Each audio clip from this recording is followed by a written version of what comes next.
My name is AnnickMagac. I am the author of Clear, How to Simplify Your Life and Live More Fearlessly.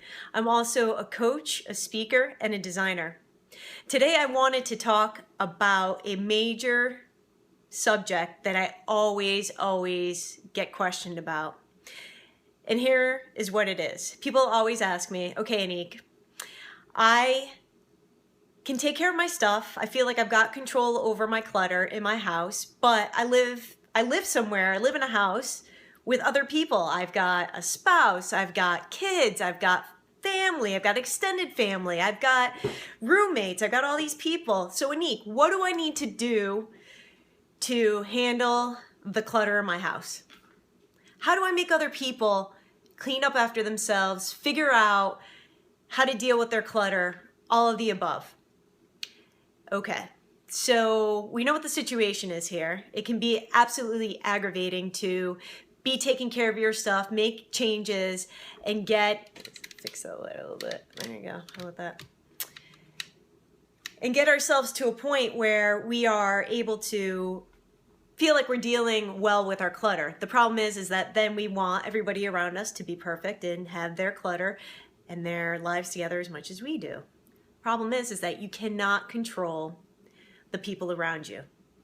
So if you tell your spouse, let's just say that, to clean up their clutter and to take care of their stuff, and you're on them, like, you need to clean your clutter, you need to take care of this, you need to do that, I can guarantee you 100% they're absolutely not going to do it. And if they do it, they're going to be really unhappy the whole time that they're doing it. Yes, it's not going to be a nice thing. I can guarantee you that.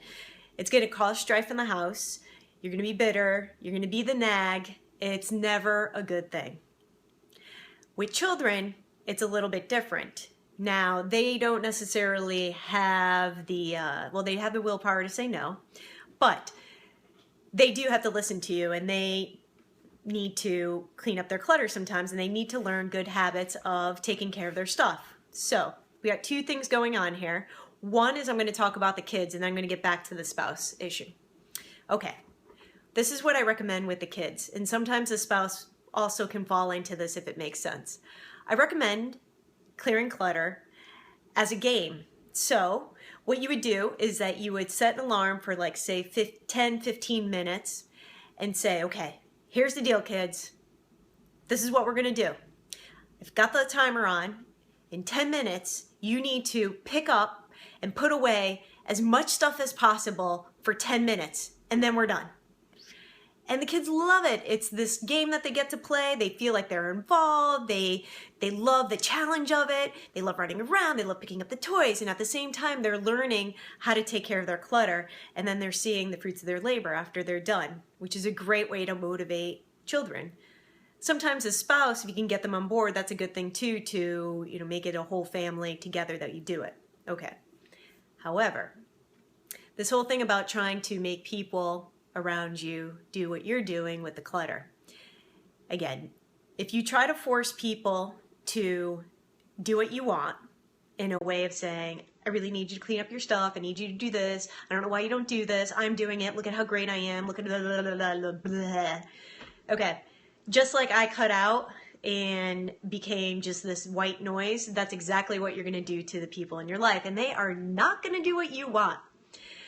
The way to handle this, and it's a really hard thing to kind of take in, is that you want to lead by example. When you clear your own clutter and you get specific areas in your life figured out, say you share an office with somebody and you make sure that you get your desk together, you clear the clutter, you get organized, you get everything the way it's supposed to be. You never say anything to the other person in the office. A crazy thing will happen over time. It may not be tomorrow. It may not be on your timeline. It may not be within the 10 minutes that you think somebody should actually clear and get rid of their clutter.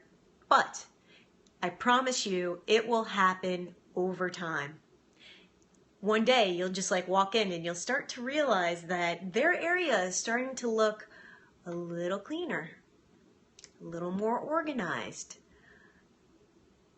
a lot better looking. Like, it's going to happen. It can't not happen. There's these crazy things that just kind of happen by osmosis. People are, how do you say, they're trained in their thoughts, and they will start to just kind of by osmosis take up what you're doing and seeing what you're doing, but it's not necessarily a conscious thing. They don't need you to say, look how great I am, look how great my office space looks and yours doesn't.